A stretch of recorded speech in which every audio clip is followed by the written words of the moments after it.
día de hoy, chicas y chicos, pues es importante entrar a analizar lo que es la ética y la moral, pues enmarcado dentro de todo esto que estamos trabajando de las epistemologías, ¿sí? Teniendo en cuenta que, pues, la ciencia, el conocimiento, el saber, al ser una construcción de nosotros, de los seres humanos, ¿cierto?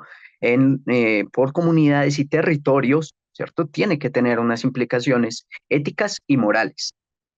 Entonces, presento a los demás interlocutores de esta sesión con quienes vamos a conversar, el profesor Yesid Niño y el profesor Jonathan Fajardo. Buenos días. Hola, profe Víctor, buenos días, profe Jonathan, buenos días a todos y a todas los que ojalá observen esta pequeña conversa. Buenos días, un gusto participar en este diálogo. Bueno, profes, vamos a hablar de dos cosas, ética y moral, ¿cierto? Entonces, partamos de la ética, ¿cierto? La ética, pues básicamente es un conjunto de normas, ¿cierto? Que rigen la conducta de la persona en los distintos ámbitos de la vida, ¿cierto? Entonces la ética tiene mucho que ver como con lo que es correcto o incorrecto, pero la ética depende como mucho de cada persona, digamos que es como muy individual, ¿cierto? La ética es de cada quien, mientras que la moral sí es un conjunto de normas o de comportamientos socialmente aceptados, ¿cierto? Son colectivos, son socialmente aceptados y plantean como un punto de vista y un cómo obrar de las personas con relación con los conceptos de bien y mal, ¿sí? Que sabemos que los conceptos de bien y mal son bastante problemáticos y bastante complejos, ¿sí? Pero la moral hace referencia a eso, como una especie de conceptos o de un bien y un mal establecidos, ¿cierto? Y en consecuencia se construyen una serie de como normas de conducta que se hacen socialmente aceptadas y eso establece la moral. Yo les pregunto a ustedes, ¿ustedes qué opinan de esto? Generalmente yo tomo esta visión que usted presenta, profe Víctor, pero también como que hay dos caminos posibles, ¿no? Uno, precisamente la ética como ese conjunto de normas, de principios morales, ¿no? eh, que corresponden quizás a los individuos y a las comunidades, ¿no? Pero al mismo tiempo la ética como en filosofía como una disciplina del conocimiento filosófico, ¿no? Entonces yo creo que es posible abordar una compenetración entre esas dos perspectivas, ¿no? Lo que yo añadiría allí un poquito o complementaría es quizás que la ética nos lleva a pensar esto que quizás igual ahí está el sobreentendimiento, que son los valores humanos, ¿no? Y con ello también un conjunto de principios, conceptos, si quieren decirle que están presentes, ¿no? Y que incluso pues interactúan de manera muy profunda en esos comportamientos, ¿no? En un ethos, ¿no? En un ethos que le da etimológicamente la definición a la ética. Sin embargo, el pensar ese, esa interioridad, esa intimidad, ¿no? Implica precisamente el reconocimiento de un patos, ¿no? De eso que los griegos hablaban precisamente y que Sócrates, uno de los griegos que empezó quizás esta reflexión por lo ético, vinculaba a la figura del daimón, ¿no? Entonces, esa vinculación entre el ethos, el patos, pero también lo espiritual, ¿no? Lo que identifica quizás también eh, esta relación, el sentido, ¿no? Por fuera de que hay solamente una idea de reflexión por lo humano de manera individual, sino que más bien nos lleva a una responsabilidad también por lo que filósofos llamaban precisamente lo radicalmente desconocido, ¿no? No solamente en términos del daimón, del espíritu, etcétera, sino más bien del otro desconocido, ¿no? Que nos lleva siempre a mantener una relación en términos de preguntas, ¿no? No de inmediatez, no de dominación, de explotación, que quizás serán unos principios de una ética, podríamos llamarle capitalista, mercantilista, que actualmente confunde, ¿no? E intenta confundir, pues, las reflexiones sobre estas nociones tan humanas, ¿no? Gracias, profe Yesid. Profe Jonathan, En efecto, allí con relación a los planteamientos que se hace acerca de la moral, suele considerarse como una esfera de reglas y valores sociales, un conjunto de convenciones que no están así fijas de una vez por todas y para siempre, sino que estos valores se encuentran así expuestos a distintas dinámicas históricas. Por ello, se suele hablar de una transvaloración de los valores que suelen imperar dentro de una sociedad en una determinada época y lugar. Y ello es muy importante que lo tengamos en cuenta, esas dinámicas que juegan los valores para poder así comprender distintos fenómenos y acontecimientos históricos. De tal manera que vamos viendo cómo estas esferas, como lo son la moral, la instancia ética también, se van relacionando con lo que atiende esta cátedra, que es esa comprensión crítica de la historia. De alguna manera, también vale aquí discernir al respecto de lo que suele comprenderse como ética, de cierta manera pensada más como una instancia de eticidad, es decir, no simplemente considerar la ética como una afirmación de la conciencia individual autónoma, sino más bien en cuanto a eticidad, significa comprender la ética como el fundamento de todo cuestionamiento, de toda labor crítica, de toda labor de comprensión, de conocimiento, de cultura y actividad humana. De alguna manera, esta instancia fundamental de abertura a la relación con otro, que no solo el ser humano, sino con otras naturalezas, otras entidades, otros con los que es posible la coexistencia. De alguna manera, eh, aquí se destaca entonces cómo la ética se constituye en una posibilidad de abertura y de mantener esa abertura a la relación con otros y a la responsabilidad y al cuidado que esto de alguna manera solicita. En ese sentido, pues vale llamar la atención a que nosotros aquí tratamos de pensar la ética no solamente circunscrita al contexto de donde termina esta palabra ethos, ¿no? Que es el contexto eh, helénico, ¿no? Y que tiene que ver también con una tradición filosófica, como se manifestaba, helénica, judaica, occidental, podría decirse, sino que también este diálogo es la invitación a pensar en otras éticas posibles que sin dejar de lado o simplemente oponerse al ethos occidental, vengan a entrar en una relación donde se acojan en esas éticas de la hospitalidad que tan en falta nos encontramos hoy en día.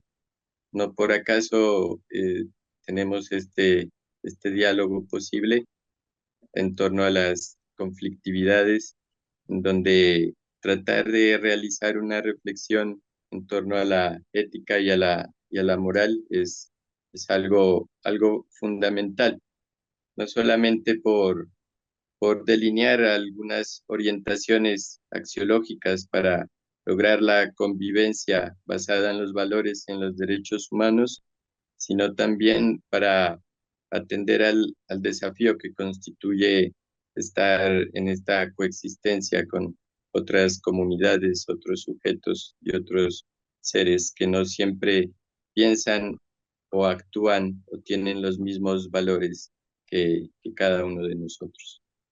Gracias, profe Jonathan, profe Yesid. Con lo que ustedes me dicen a mí, pues me suscitan algunas cosas. En primer lugar, pues aquí está el asunto de la ética y de la moral, pero como el profesor Yesid lo planteaba, es un asunto que se queda muy anquilosado y muy anclado hacia exclusivamente lo humano.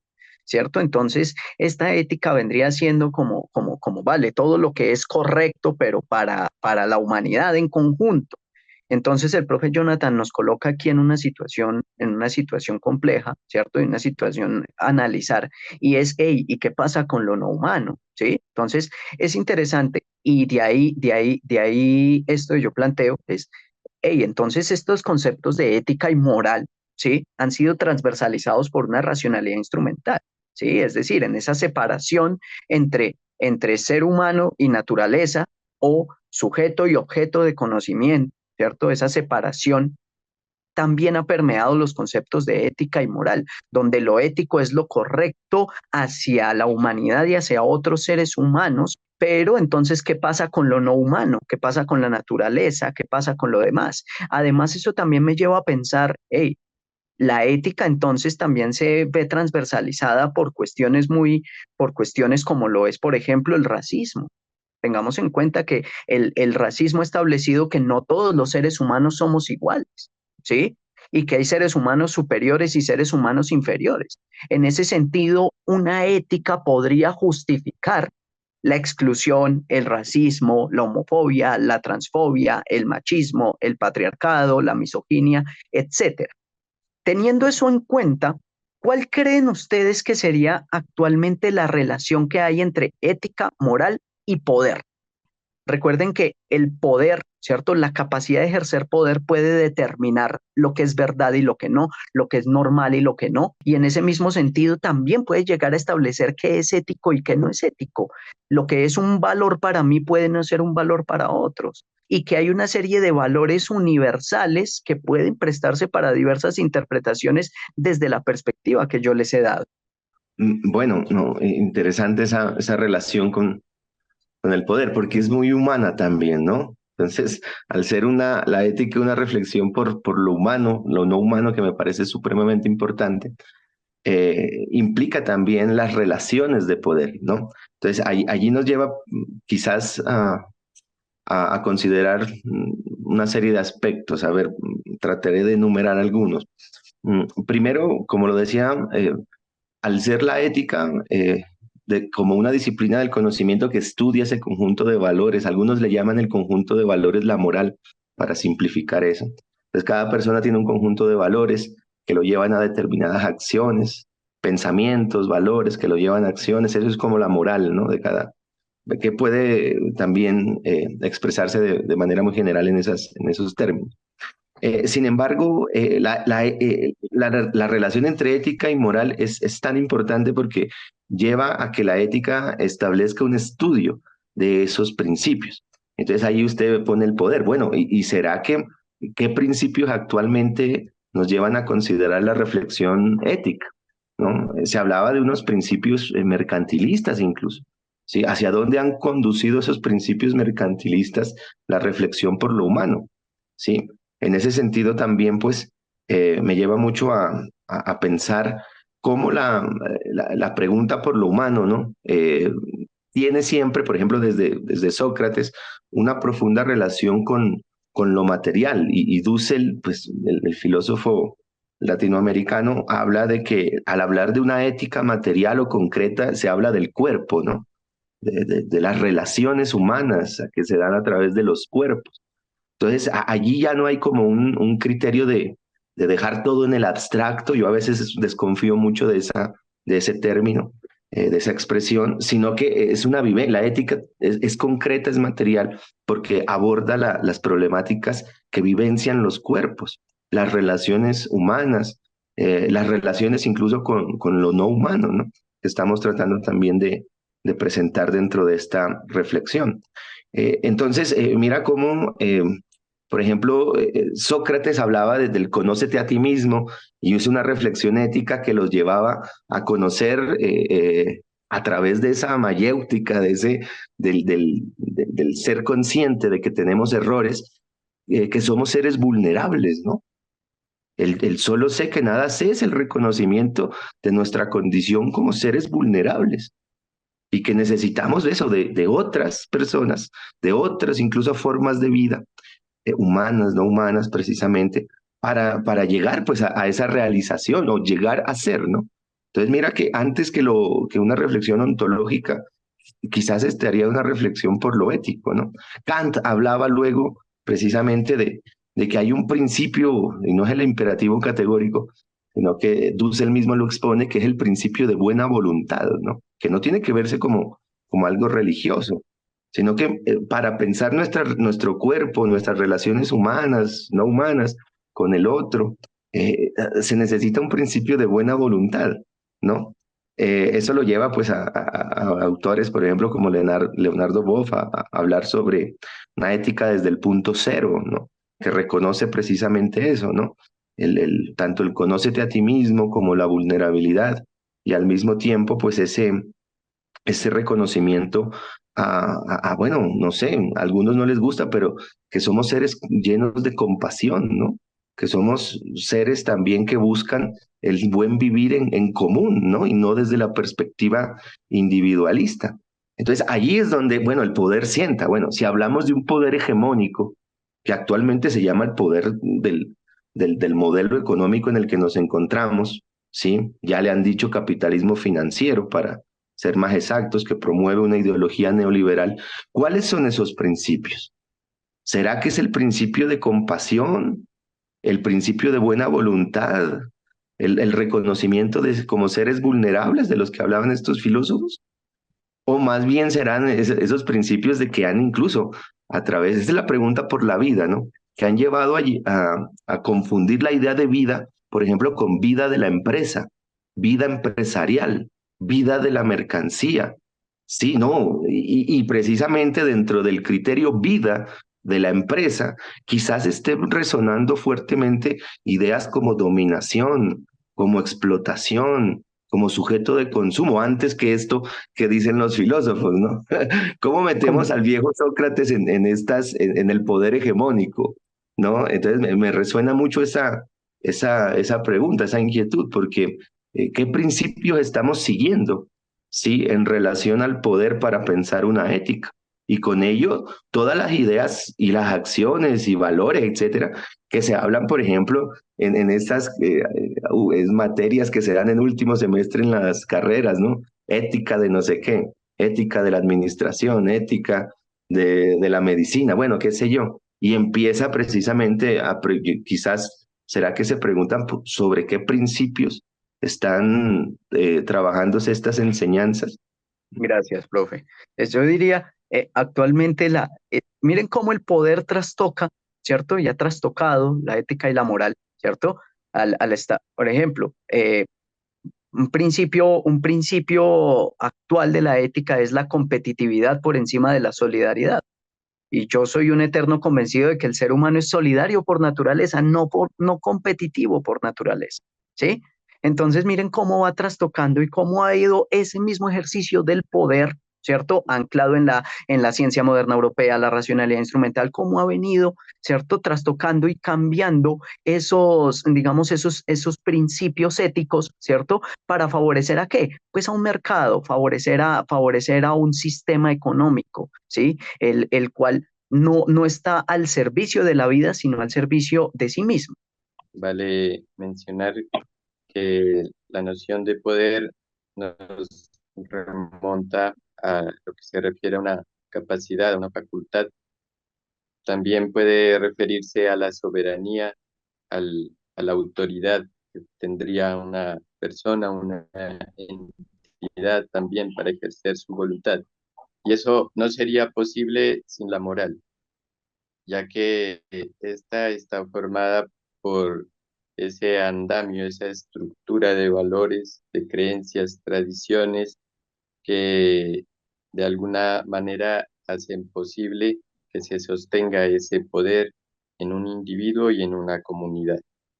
Pero como hemos dicho, la moral, al igual que el poder, no están allí estáticos, fijos de una vez por todas y para siempre, sino que suponen luchas dinámicas, algunos suelen llamarle dialécticas también, lo cual supone de alguna forma una, como habíamos mencionado al respecto de los valores morales, una dinámica de transvaloración y a su vez, en cuanto al poder, distintas mudanzas sociales históricas que podemos apreciar. No se trata de que la historia sea algo estático, fijo, de una vez por todas y para siempre. Y de alguna manera hay algo bien interesante al hablar de una noción que es la de poder moral, que fue propuesta por Simón Bolívar, ¿no? De alguna manera, también otra forma de entender esta relación entre poder y moral. Y este poder moral haría referencia a una especie de equilibrio que sirve para atenuar lo que constituye el poder que podría devenir en dictatorial por parte del poder ejecutivo. Si no existe este poder moral, se corre el peligro dentro de una sociedad en que el poder ejecutivo asuma toda la fuerza de ley.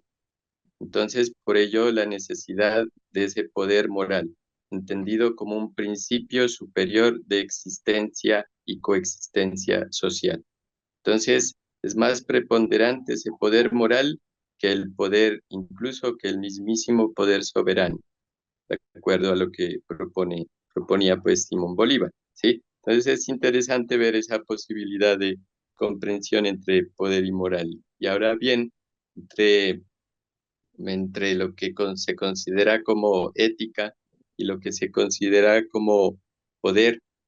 Entendida la ética más allá de una teoría axiológica de los valores y más bien vinculada a la posibilidad de la relación en el encuentro con otros, de alguna manera esa relación con el poder es fundamental, dado que la toma de decisión de parte de un sujeto o de una comunidad es fundamental y de alguna forma es algo que desborda la simple autonomía, es decir, la posibilidad de imponerse a sí mismo su propia ley, ya que la ética nos habla de una abertura a otro, a la sociabilidad, a lo que ya no es simplemente autonomía, sino heteronomía también. Es decir, cuando nosotros hablamos de ética y más aún de una instancia de eticidad, nos vemos obligados a considerar ya no simplemente una posibilidad de construcción moral autónoma, sino que también tenga en cuenta ese hetero, ¿no? Esa relación con otro. Desde allí de donde germinaría de alguna forma esa toma de decisiones, no solamente de un deber ser, ni solamente exclusivamente de un querer ser, sino de esa relación contaminante entre ambas instancias. Muchísimas gracias, profe Jonathan. Y también me viene a la cabeza con lo que usted nos hablaba del poder moral, del asunto de la autoridad moral, que es un asunto que se usa de una manera tan maniquea actualmente, ¿no? Todo este asunto de es que yo tengo autoridad moral para decir tal cosa, ¿sí? Y eso se ha utilizado de pretexto para violentar, ¿cierto? Para silenciar, ¿cierto? Para acallar divergencias, formas de pensamiento alternativo, etcétera, ¿cierto? Como lo hablábamos con la profe Karen hace algunos semestres cuando hablábamos de que toda forma de pensar es respetable. Entonces, pues, nosotros llegamos a la conclusión que no. O sea, si tu forma de pensar está fundamentada en el odio, no es respetable, discúlpame, pero no es respetable. Con los derechos humanos se es radical, ¿sí? Se es o no se es. ¿Cómo la ética y la moral también sirve para hacer esta suerte de jerarquización social, ¿no? Porque la ética y la moral se utilizan también como instrumento para establecer quién es más que quién es más que otro, lo que les decía. Yo tengo autoridad moral sobre ti, ¿sí? Entonces te puedo decir cómo vivir. Y eso es delicado, porque como les decía anteriormente, esto puede dar pie a racismo, esto puede dar pie a una cantidad de ideologías o de pensamientos de odio, de dificultades y de escenarios trágicos en la actualidad mundial. Entonces, me parecería interesante poner esa cuestión aquí, ¿cierto? Que es del asunto de cómo la ética y la moral contribuyen a mantener ese, digamos, como ese statu quo social donde hay personas que valen más que otras, independientemente de que todos seamos seres humanos. Pues la importancia de pensar, ¿no? Las cuestiones éticas, entre ellas, pues los principios que dirigen pero también buscan regular y emancipar, ¿no? Tanto lo humano como la idea de lo social, buscarla quizás en otras perspectivas que están aquí bien cercanas, ¿no? Y hablo precisamente de las cosmovisiones, de las tradiciones, pero al mismo tiempo de los sentidos, ¿no? Que provocan eh, todos los trayectos históricos que han hecho los movimientos sociales, las luchas sindicales, los saberes populares, ¿no? El sentipensamiento de jóvenes, de niños, por ejemplo, de estudiantes que hacen parte también de estas posibilidades para pensar de otra manera, ¿no? Esta idea de lo ético. Quizás es importante no mantener estas nociones desde una perspectiva economicista. Eh, Ahí me apunto a lo que ha dicho el profe Víctor también, que esto nos puede llevar sin duda alguna, no solo a un desinterés, sino también a de manera desafortunada ir del lado de una crisis planetaria, ¿no? Y al hablar de una crisis planetaria hablamos precisamente de una crisis de la vida humana, ¿no? Nos creemos inmortales, nos creemos perfectos, nos creemos invulnerables y eso es precisamente por seguir una serie de principios quizás que, que presentan a esta idea del ser humano desde situaciones quizás apartadas por esa misma reflexión, ¿no? Hablo precisamente del ser humano pensado como sujeto de consumo y hablo de la sociedad pensada como una monocultura, ¿no? Lo que se busca es precisamente este criterio de diversidad y al hablar de diversidad estamos hablando precisamente de encontrar otros rumbos para pensarnos como seres humanos y con ello también pensar la vida, ¿no? Yo creo que no se debe agotar, con esto finalizo, la pregunta por lo humano, que es una reflexión ética, al igual como no se debe agotar la pregunta por lo social, que también es una cuestión que ojalá nos interese a todos no solo como estudiantes, futuros profesionales, sino como habitantes de este mundo, de este planeta en crisis.